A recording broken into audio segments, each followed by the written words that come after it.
Welcome to a Business Minute with Lily Lopez, presented by the South Florida Hispanic Chamber of Commerce. Today, we are honored and privileged to have with us Mr. Lester Sola, who's the director of MIA.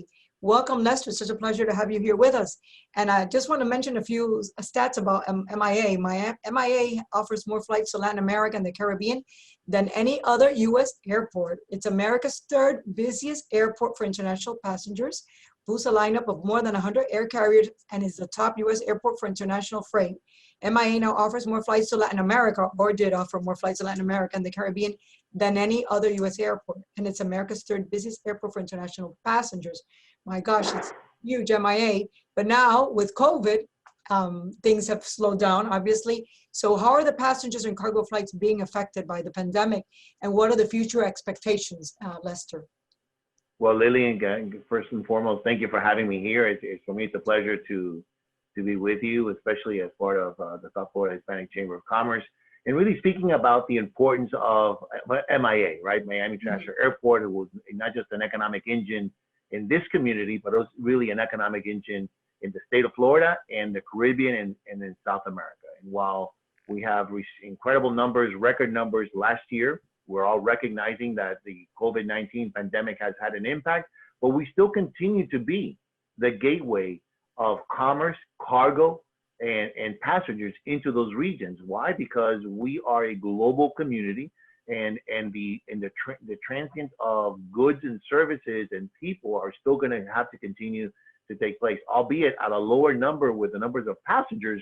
But as cargo continues to grow over previous years, even during these difficult times. And Lester, what percentage has the decrease in flights? Is it maybe 40% less, 50% less? What are the numbers telling you of flights? Well, we started out the year really as after a record year. Last year, at the end of 2019, we had 46 million passengers go through that airport. Wow. That's an average at around about 120,000 people every single day going through MIA. So it's significantly lower now. We're forecasting that we'll end up somewhere in the neighborhood of 25 million to 30 million passengers. So it's a significant drop. So we still think that would be a good year for us, considering the impacts that you see, not just in our area, but much worse in other areas in the state of Florida and in the U.S. And I think we're very lucky that the culture that we have here, the many languages that are spoken here, still continues to be an attraction to having Latin American and Caribbean countries and European countries, those residents, to be able to come here and not just travel here, but to transact business here and purchase second homes. So we're still forecasting a good year, considering everyone else comparison, all the other airports. And Lester, we had the privilege of having you at a webinar conference with the South Florida Hispanic Chamber of Commerce, and I heard positive things from you. So about the safety and how the passengers are going to be once they get to the airport, how they're going to feel. They're going to be comfortable. They're going to be safe. So tell us a little bit about what you had mentioned in the webinar, so that our members and everybody who's going to be listening and tuning up to this program will feel comfortable about flying, because that is so important for us, not only for the jobs, but for people in general. People want to leave, people have to do business with Latin America, Europe, people like to travel on vacation. So this is such an important component of our daily lives. So give us a little bit of confidence here. Sure, absolutely. So the aviation industry is a young industry, but very resilient. And we saw that after September 11th, and we've seen that through the decades that it's been in existence. And that resiliency will continue to deliver a product that, a means by which we can travel that will be safe. So when you come to the airport today, you're going to see signage. You're going to see, there's a requirement that you have to wear a mask. You're going to be seeing disinfectant hand sanitizer stands throughout the entire terminal. And you're going to see plexiglass in the deployment of those measures, social distancing, not just in the airplane, but really from the entire journey of a passenger coming in, right? So the ability to communicate that message of what's been working in the community through the passenger is very important. So the airplane itself, I'll speak a little bit with regards to, because people are always thinking that, oh, it's the same air that I'm having to breathe. It's quite frankly, that's not the case. In fact, the majority of the air that you're breathing in an airplane It's fresh air. Only the small percentage, somewhere near 20 to 25% of that air, that's the only air that's being recirculated. And that air is being passed and being filtered by HEPA filters. HEPA filters are the same filters that are being used in hospitals. So I would submit to you that if you're looking at the comparisons between your home, your place of business, an airplane is just a safe, if not safer place for you to be able to spend an hour or 2 or 3 hours in while you're traveling for business or for pleasure. That's fabulous. It's great news. I love it. And Lester, this is a different type of question, but those little shops that you have in the airport, I assume they've seen a decrease in revenue. How are they holding on, all those concession shops?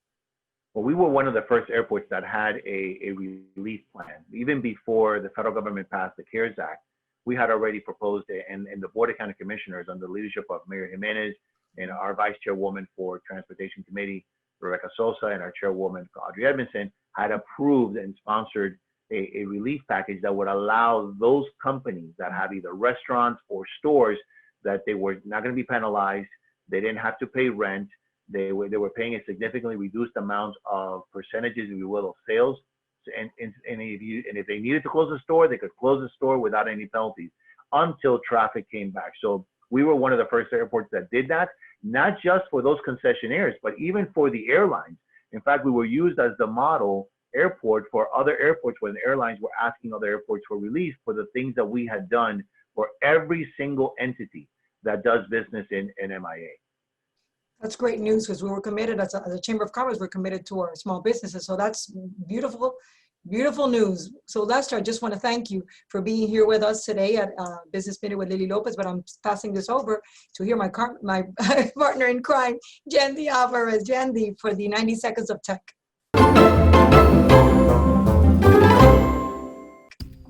Thank you, Lily, and welcome, Lester. I'm so glad you could join us today.